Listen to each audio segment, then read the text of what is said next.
Classics का ये SST जो सोशल साइंस है उसका ज्योग्राफी का चैप्टर 3 है मोशन ऑफ द अर्थ, उसका नोट्स है। तो मोशन ऑफ द अर्थ है क्या चीज़, इसको समझने के लिए पहले आप देखेंगे, अगर आप कोई टैब चलाते हैं या लट्टू चलाते हैं तो देखते हो कि लट्टू जब ये चल रहा है तो इस तरह से ये घूम रहा है, ये घूम रहा है यहाँ पर। देखिए जब अगर इस लट्टू को यहाँ से यहाँ जाना होगा, ये जो टॉप है इसको यहाँ से यहाँ जाना होगा तो ये घूम के ही जा सकता है, इसे घूमेगा तब जाके इस तरह से जाएगा। यानी जो पहले ये होगा ये रोटेशन होगा, क्या होगा रोटेशन, तब ये प्लेस चेंज करेगा। यहाँ ए प्लेस है, फिर ये बी प्लेस है, तो यहाँ ए से बी में ये जाएगा। यानी ए से बी में जाने के लिए जब ये जगह चेंज करेगा, सीख करेगा, डिस्प्लेस होगा, तो निश्चित है कि जो लट्टू जब घुमाते हैं घूमते होंगे देखे होंगे, तो ये जब ये घूमेगा रोटेट करेगा तभी ये आगे रिवोल्यूट करेगा, जगह चेंज करेगा।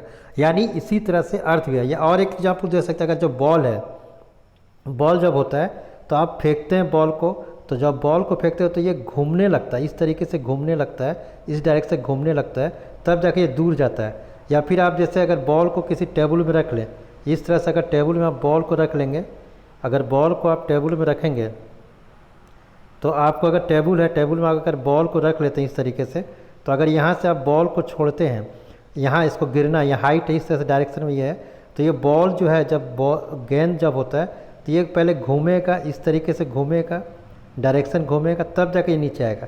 यानी कोई भी चीज़, अगर कोई भी जो सर्किल होता है या स्क्वायर होता है, जो स्फीयर होता है, तो वो मतलब जब घूमता है तो वो पहले रोटेट करता है, पहले जो स्पिन करता है, जैसे इस तरीके से ये घूमने लगेगा, इस तरीके से स्पिन करेगा, तब ये जगह छोड़ेगा, डिस्प्लेस करेगा। तो इसी चीज़ को इसी तरह से अर्थ भी होता है। जैसे अर्थ होता है तो ये अर्थ है, और ये इसके आगे हम बताएं कैसे ये झुका हुआ है, कितना डिग्री पर है। एक्चुअली जब इक्वेटर होता है तो ये अर्थ कैसे एक एक्सिस होता है, इसके बारे में आगे चर्चा करेंगे।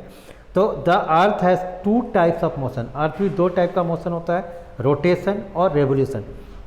जब रोटेशन होता है तो ये अपने एक्सिस में घूमता है। जैसे रोटेशन होता है तो ये एक एक्सिस होता है, एक्सिस यहाँ से इमेजनरी लाइन है, एक्सिस जो ये इमेजनरी लाइन है, अगर इसका आप सीधा खींचेंगे तो ये देखेंगे कि 23.5 डिग्री ये टिल्टेड रहता है, झुका रहता है, 23.5 डिग्री ये झुका रहता है। तो वो रोटेशन होता है, वो अपने एक्सिस में घूमते रहता है। तो घूमता है, जैसे जो टॉप है लट्टू उस तरह से घूमता है, तो इसके चलते दिन और रात होता है। तो मूवमेंट, और लेकिन जब जगह छोड़ता है, एक जगह से मूवमेंट होता है, जगह छोड़ता है, अगर वही टैप वही अर्थ जगह छोड़ता है, एक जगह से दूसरे जब बी जगह जाता है तो उसको हम लोग रिवोल्यूशन कहते हैं।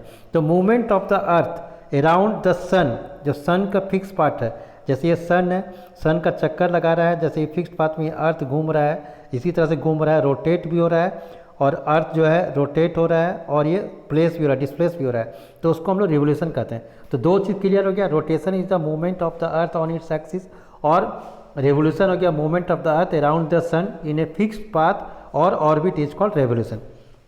अब है कि ऑर्बिटर प्लेन होता क्या है। तो axis of the earth which an imaginary line make an angle of 66.5 degree with the orbital plane. क्योंकि ऑर्बिटर प्लेन होता है, हम पहले ही बताया कि 90 डिग्री होता है, तो ये झुका रहता है 23 डिग्री, और जो बाकी बच गया 60.5 डिग्री जो है वो ऑर्बिटल, उसको हम लोग ऑर्बिटर प्लेन कहते हैं। टिल्ट ऑफ एक्सिस, जैसे टिल्ट ऑफ एक्सिस जस्ट अभी बताया कि 23.5 डिग्री झुका रहता है, ये हाफ डिग्री नीचे हो गया ऊपर होगा। The tilt of the axis, earth axis tilted it on angle of 66.5 degree on its orbital plane, जो बताया। On the other the earth axis tilted, झुका रहता है 23.5 डिग्री। जैसे ऐसे एक लाइन होता है तो अर्थ का जो एक्सिस ऐसे झुका रहता है, और ये कितना झुका रहता है, तो 23.5 डिग्री नॉर्थ से इतना झुका रहता है। अब यहाँ पर देख लेते हैं, circle that divide the day from night globe is called the circle of revolution. अब यहाँ से जो अर्थ होता है, अर्थ में तय होता है कि यहाँ पर डे है, यहाँ पर नाइट है, तो इसको हम लोग क्या कहते हैं, तो इसको कहते हैं सर्किल ऑफ इल्यूमिनेशन। क्लियर है। उसके बाद जाके आप नेक्स्ट में देखेंगे कि अर्थ जो है अगर वो रोटेट करता है, जब घूमता है अपनी ही जगह पर, जैसे लट्टू घूमता है, टैप घूमता है, या गेंद एक जगह पर घूमता है, रोटेट करता है, तो वो जैसे इस तरह से रोटेट एक ही जगह खड़ा होकर घूम रहा है, तो उसको वो एक डे में 20 माने जो पूरा राउंड जो एक सर्किल घूम के आता है, जैसे अर्थ जो है घूमता है तो एक सर्किल जब घूम के आता है तो उसको 24 आवर लगता है। कितना लगता है, 24 आवर। ऐसे घूम रहा है तो तो इस जगह से ए जगह में फिर ये खुद अपना ए जगह में आ जाएगा, तो उसको 24 घंटा लगता है। तो earth takes about 24 hour to complete one rotation around it axis.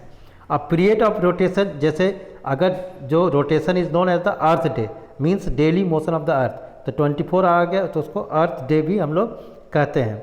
अब उसको क्या time taken by the earth to the complete one revolution, अगर एक साल, जैसे एक साल अगर लगता है टाइम में पूरा अर्थ को घूमता है, जैसे अर्थ रेवोल्यूट करता है, जैसे जगह छोड़ता है, इस तरीके से सन है यहाँ पर, और इसका अर्थ यहाँ से स्टेट घूमने चालू किया, तो ये जो पूरा कंप्लीट करता है 365 डेज और 6 आवर, माने इसको देखते हैं। और इसी में जो 6 आवर होता है 4 साल में वो 24 घंटा हो जाता है, तो हर चौथा साल जो है 366 डे का होता है, एक दिन जुट जाता है, और फरवरी 29 का होता है। What would happen if earth did not rotate, अगर रोटेट नहीं करे, अर्थ नहीं घूमे, तो क्या होगा? तो निश्चित है कहीं पर लाइट रहेगा, कहीं पर रात होगा। तो निश्चित है कि if there had been no rotation of the earth, one half the earth have been constantly in daylight and another half would have been constantly dark, कि आधा का जो एक भाग है वो दिन रहेगा और बाकी में रात रहेगा। The portion under sunlight would have been too hot, और वो धीरे धीरे गर्म हो जाएगा। और जहाँ ठंड है तो वहाँ पर फोटोसिंथेसिस नहीं होगा, तो वो लोग भूख से मर जाएगा। फिर यहाँ पर देखते हैं कि पेरीहेलियन क्या है? The point at which the planet is nearest to the sun, कि जिस लाइन से अगर जो अर्थ है वो सन के पास रहता है उसको हम लोग कहते हैं पेरीहेलियन।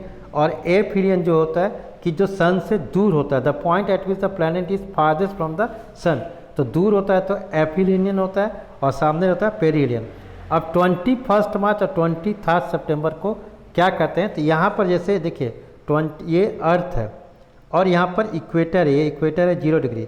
तो अर्थ क्या होता है 21 मार्च पर इस जगह पर अर्थ ये सन रहता है, सन जो है डायरेक्ट लाइट यहाँ इक्वेटर पड़ता है 21 मार्च को, और 23 सितंबर को जो होता है यहाँ पर लाइट पड़ता है इस साइड में, माने दोनों डेट में, 2 डेट में 21 मार्च और 23 सितंबर को डायरेक्ट रे पड़ता है सन का इक्वेटर में। तो इसी को हम लोग कहते हैं इक्विनॉक्स, इसको क्या कहते हैं? Equinox. At this point neither of the pole is tilted toward the sun, कोई भी सन की ओर नहीं होता है। So the whole earth experience equal day and इक्वल नाइट, कि पूरे अर्थ में दिन और रात बराबर होता है, यानी साल में 2 बार दिन और रात बराबर होता है, 21 मार्च को और 23 सितंबर को। इसको हम लोग इक्विनेक्स कहते हैं। अब हम लोग यहाँ देख रहे हैं कि इक्विनेक्स कहते हैं, तो फिर होता क्या है? The area near the pole receive less heat as compare as the ray of the sun are slanting.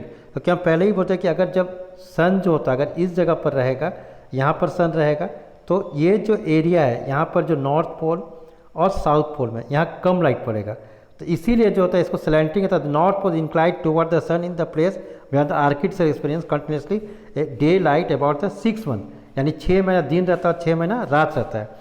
तो since a large portion of the northern hemisphere is getting light from the sun, it is summer and is in the region north of the equator.